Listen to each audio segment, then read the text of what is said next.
Magandang gabi po, Secretary Delfin Lorenzana, General Ricardo Bisaya, Lieutenant General Edgar Valorina, Lieutenant General Eduardo Anyo, the officers, enlisted men, and families of the Philippine Air Force, fellow workers in government, my beloved countrymen. Just sit down and... budol fight na eh. Pagguwat mo ha. Well, I will be brief. Maybe your commanders will pass the word to you that I am committed to your modernization. And you will get it during my time. Kasi yung timeline na ipinakita sa akin was within the timeline of my presidency. Kung buhayin pa ako. Ang problema niyan, baka mahulog na wala na. No more. So, if in the fullness of God's time, you'll get what you want and more.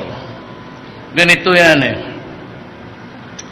I am not, I said, I repeat my previous speech kanina. I am not cutting alliances with anybody. But just like what has been suggested by your commanders, to which also I believe in, that we should be everybody's friend.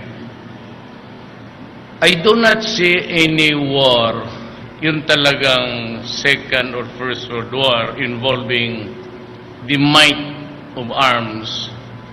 Because kung mangyari yan at this time, there will be no more third world war. Because it's going to be the end game for this planet. So nobody would pull the trigger, but we expect little pocket troubles, maybe here also in our region.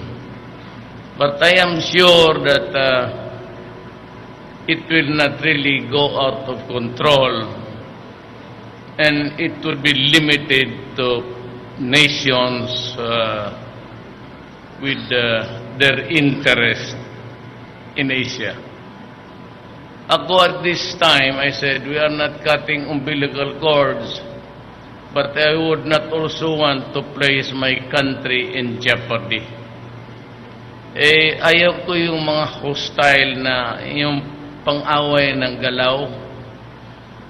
For example, China knows that we are really entitled. Hindi naman, wala tayong magbulahan. Nanalo tayo sa arbitral. So China knows that we have a claim there that is legitimate. But the problem is they are also claiming it as a territory. I would like to make it clear again, ang ating territorial limits are about 12 miles from the seashores. Yung coastal, yung the low water, the receding between a high tide and low tide, you begin to count there and to get to the 12-mile limit. That is the territorial integrity of the Republic of the Philippines. Beyond that is our own sariling exclusive economic interest. Kung bakit ka nga, lahat ng bayan yan meron. Binibigyan lahat. Parang, ito, fish fund mo to. Ito yung isda mo, dyan mo kain. At ano yung nasa ilalim niyan, which may be really oil or gas. Yan ang ibig sabihin. Ito yung fish fund mo. Kanya-kanya tayong lahat ng all nations are given that 200 na delineation. Ito lang China is something which is really Matagal na yan. Ngayon lang yan pumuputok. But that historical insistence also to the historical property, they say, has been there several years. Panahon pa ng itong Siato pa noon. Used to be itong ASEAN ngayon. That is the predecessor. Yun na yun, noon pa. But they just also kept quiet. I do not know because they are now in power. And they have the military superiority in this region. Kaya ganon ang labas ng... That is what we call geopolitics. Yung politika sa mga regions ng buong mundo. But I said we have a problem of terrorism, and I'm sure ibigay ko naman yung my thoughts to you, or at least my guidance to your officers. You have to learn a little bit yung sino yung kalaban mo. Kalaban mo dito, it could not be more than 50. Even in Solo, Hulo, the firefighter would last for about 1 hour, 2 hours, and it could not be a thing of something like more than 50. Ito yung 3-4. It could be in the urban, it could be in the rural areas. They are in small numbers, highly agile, always suspicious. Ganon yan. Pag-aralan mo yung profiling, start to profile yung galaw ng mata, ng movement, yung native dialect niya. Those are the things that you should. I'm not saying that for the Moro people. Of course, I am half Moro or 1/4. My mama is a mestiza Maranao. My lola is the Maranao. My lolo, Chinese. So, kayong mga Moro dyan, do not be offended. Kasi what we are talking is the republic against the enemies of the state. It has nothing to do with bigotry or discrimination. Far from it. Far from it. If there's anybody na iletse-letse mo yung mga incheck dyan, I should be the first one offended. But that is not it. Our talk is limited to the protection of our country. Now, isang and besides, I said, you'll get in the pipeline, but some of you your offers have been to Russia and others to China. The offers are coming in, and I hope I would not disappoint anybody there. Huwag na natin pag-usapan yung alitan because I am just insisting on our... Ayaw ko kasi na yung i-criticize ako na ngayong presidente na ako. I can accept criticism, even blunt ones. Ang problema kasi noon, mayor ako, at yun na yung binibira sa akin. But it started with politics. Pero totoo yan. Nung nag-mayor ako, nag-harden talaga ako. Otherwise, walang mangyari sa siyudad ko. So I said, kayong mga kriminal, mga durugista, mga gun for hire, kidnapping, araw-araw. Sabi ko, hintuanan ninyo yan. Kasi pag hindi kayo huminto, o umalis dito sa siyudad ko, papatayin ko kayo. Ay talagang hinirita. Wala akong tagoy. Talagang hiniritan ko. Na doon criticize, okay lang. Because mayor lang ako eh. But ngayon presidente na ako, you should be careful. If you want to attack me or to lecture on me, do not do it in public. Just what like isang presidente, pati si UN, when you lecture on me, nagagalit ako. And what is highlighted as actually yung reaction ko. Hindi yung ginawa nila sa akin. Because at first, dito politika yan eh. Yung tumatakbo na ako ng presidente. Pero totoo, hindi ko dinideny. Ang sinasabi ko lang, do it the proper way.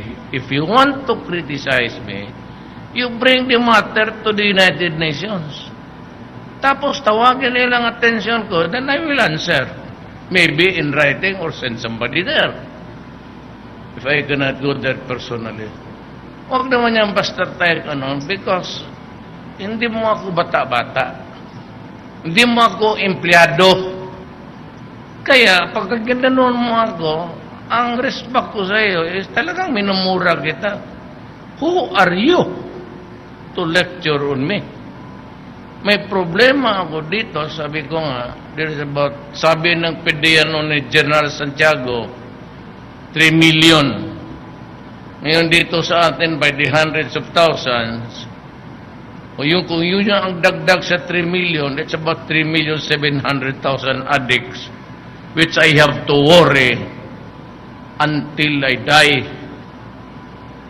Biro mo naman yan, million.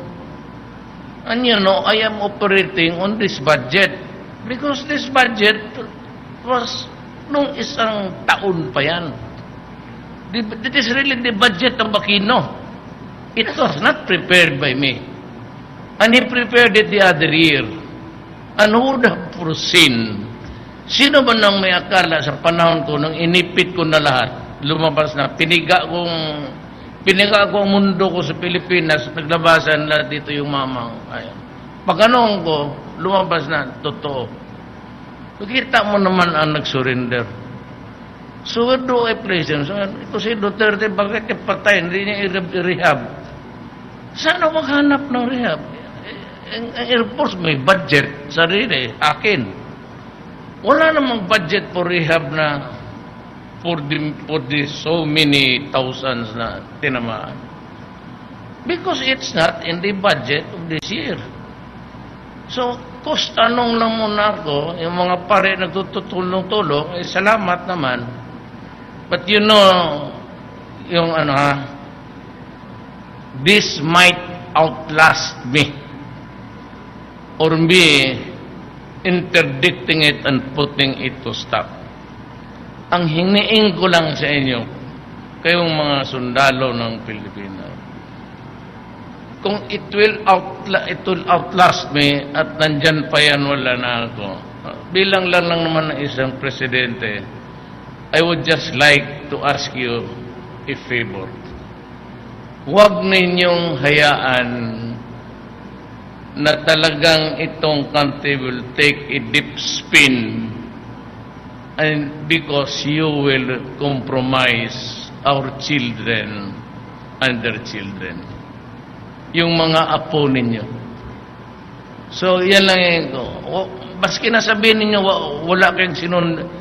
wala kayong sundin sa style ko, it's okay. It's no problem actually. But what I'm just asking you is that if it outlast me, kung mamatay ako at hindi ako nakatapos, or for any reason, whatever, then ang tingin ko lang sa inyo,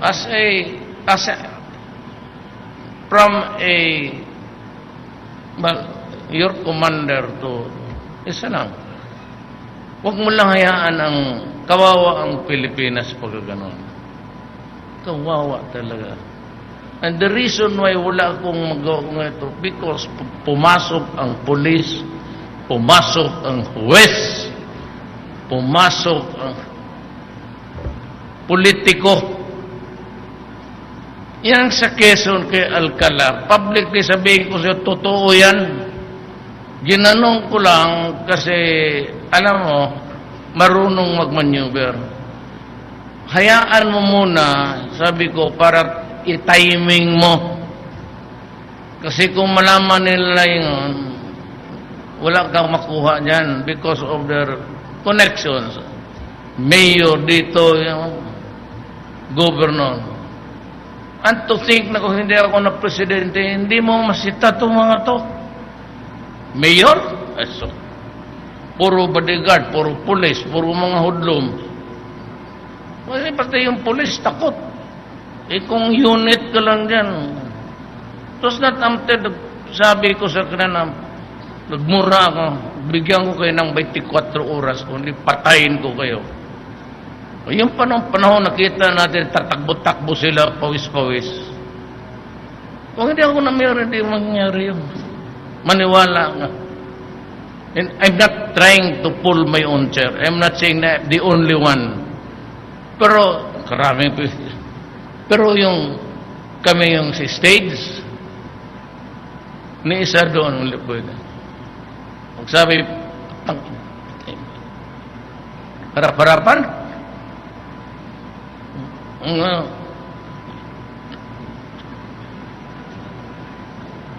at saka yung pagsabi mo, patay mo, pwede, patayin kita. Hindi madala eh. O pagdating doon sa fiscal, drop. Pagdating doon sa judge, drop ang kaso, acquitted, anak ng... Dito, mayor, hindi mo mahuli. Hoy, kayo, mayroon pa ako, ganun kakapal. I have the third round and final round. Validation. Tapos na. Ganun kakapal. Ganun kakapal. Isipin mo ilang pulis, pati ilang ano dyan. Pag hindi ko nabasa yan, sabi ko, if it did outlast me, then I leave you a legacy of the list of persons you have to take care of. Pag hindi niyo nadala ito ng maayos na pakiusap, bahala na kayo. Alam na ninyo kung anong gawin ninyo. Then restore order. Restore sanity in this country. Kaya dito gano'n eh. Paborito ka, kalaban ka, bibira-birang ka. Ang unang nasabi mo, nakalimutan. Pinag-usapan drugs. Pasok itong mga kolumnista, mga newspaper. Pasok itong mga TV, mga komite. Akala mo naman, mas marunong pa sa iyo.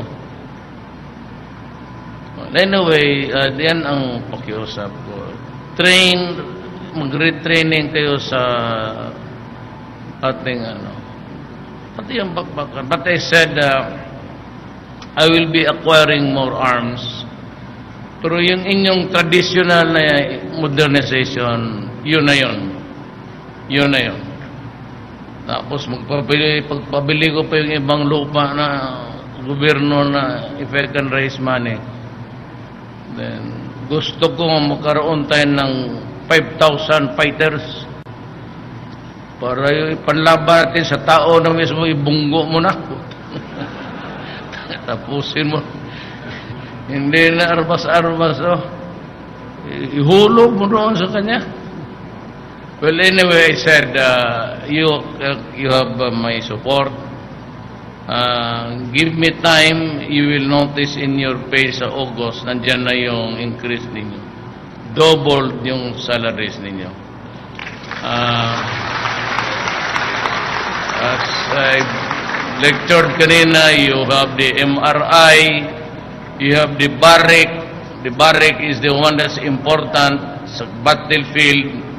If you are not extracted immediately doon sa front, and you have a one which is already bluish na, ang sabi ko kay Delvin, pati yung aeroplanong yung presidential plane, gamitin ninyo yan to ambulance.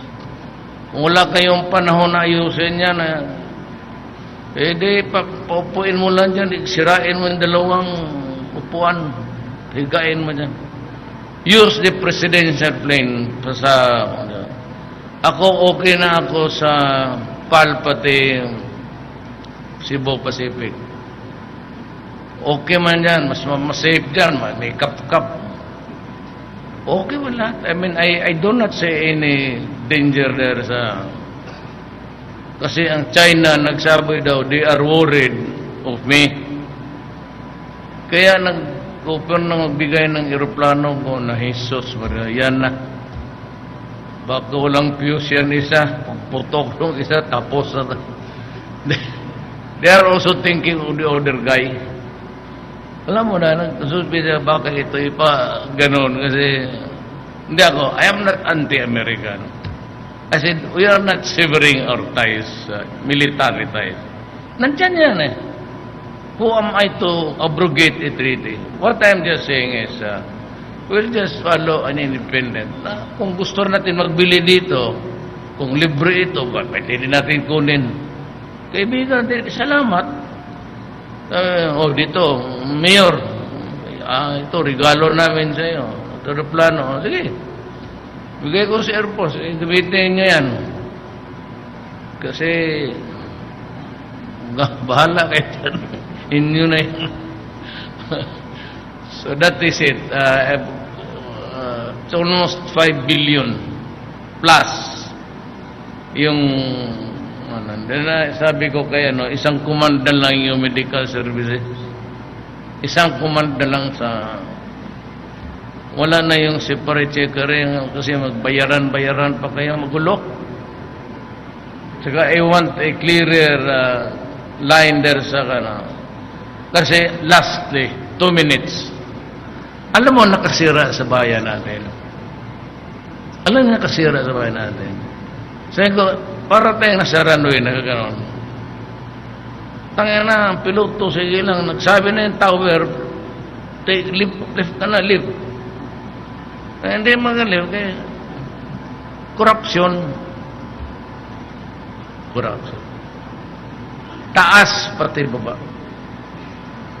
Dito, dating niya, sa immigration, sa custom, kunan. Sabi ko, suswag din yung gawin sa panahon. Hindi kayo. But I'm telling everybody, do not do it in my time because I promised the Filipino a clean government. It will be a clean government. Wala talagang corruption. Lahat na.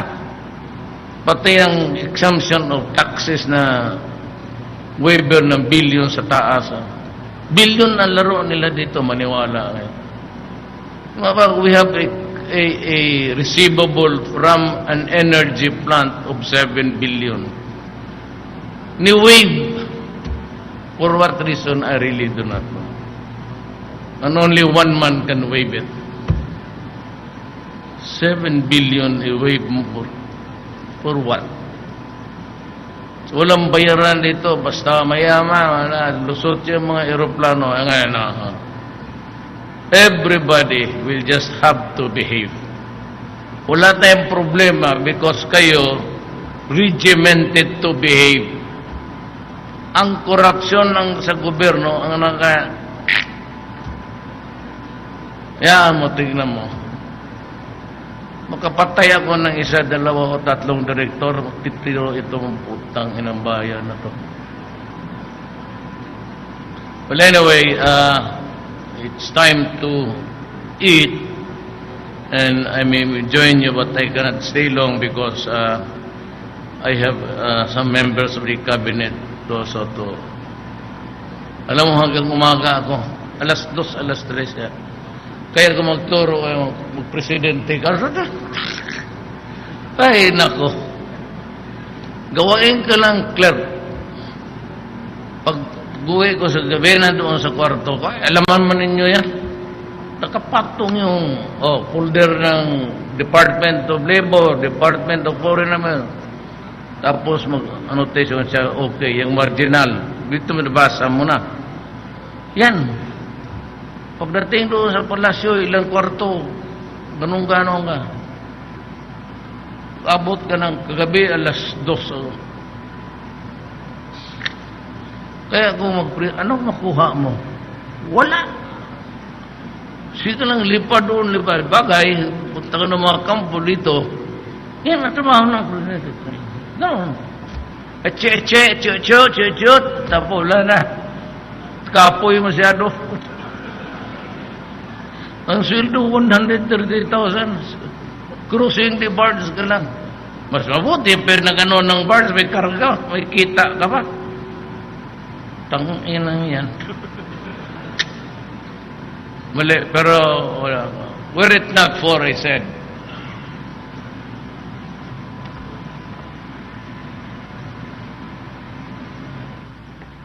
Kung wala yan, ano yun to Bobis? Babay. Oh, totoo, babay. Kayo na lang dyan. Kaya lang, I think that it is the will of God. Wala akong partido, wala akong pera, but I think God wants me to do something. Kasi ang Diyos na, huwag ka munang mag-retire mamatay yung Air Force ayusin mo muna. At ayusin natin, you love it. Magandang gabi po. Thank you, sir, for that very inspiring message.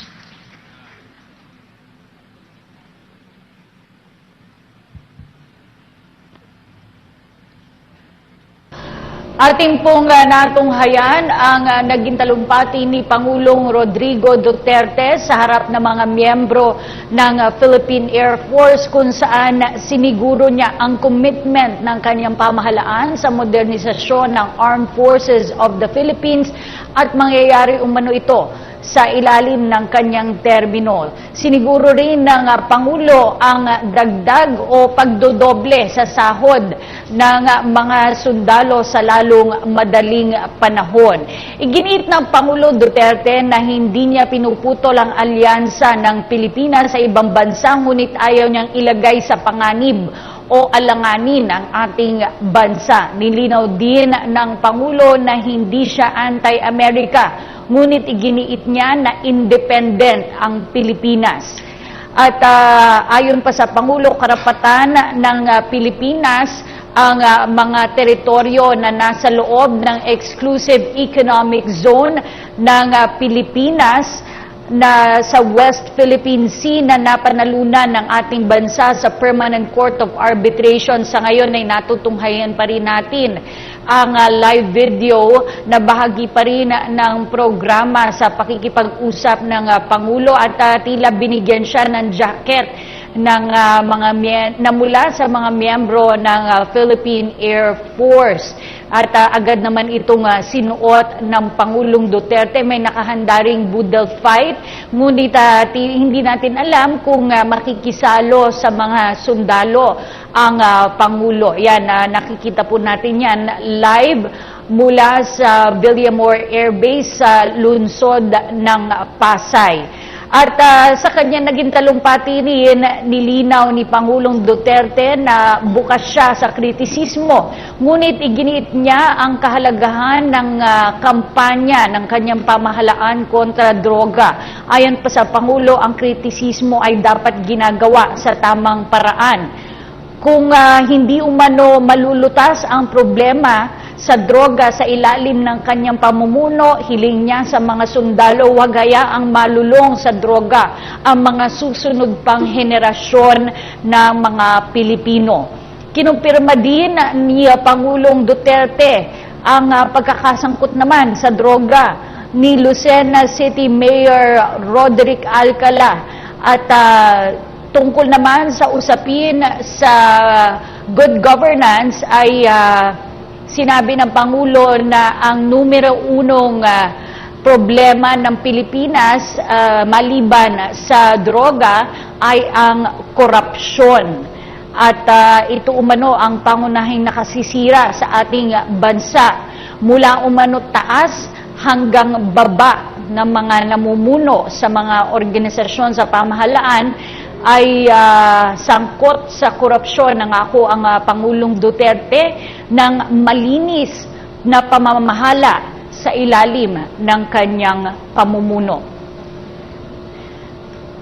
Ang kanyang naging pagbisita at pakikipag-usap sa mga miyembro ng Air Force ay naging bahagi pa rin ng ilang buwan ng pag-iikot ni Pangulong Duterte at pakikipag-usap sa iba't ibang miyembro ng Armed Forces of the Philippines. At inaasahan nga na sa pamamagitan ng kanyang pag-ikot na ito ay mabuboost ang moral at mapapaigting pa ang kampanya ng pamahalaan kontra terorismo. At nabanggit din ng Pangulo sa kanyang talumpati ang paglaban ng pamahalaan kontra terorismo. Ayon sa Pangulo, nais niyang lansagin yung mga terrorist groups, ngunit nilinaw niya na hindi siya kontra sa ating mga kapatid na Muslim. At sa ngayon ay nakikita natin hindi pa lumalabas ng Philippine Air Force Gymnasium ang Pangulong Duterte. Tila makikisalo-salo siya, no, dun sa budal fight na inihanda ng ating mga sundalo mula sa Philippine Air Force. Yan ang ating inaantabayanan, ano, pinagkakaguluhan pa rin ng Pangulo ng mga miyembro ng media.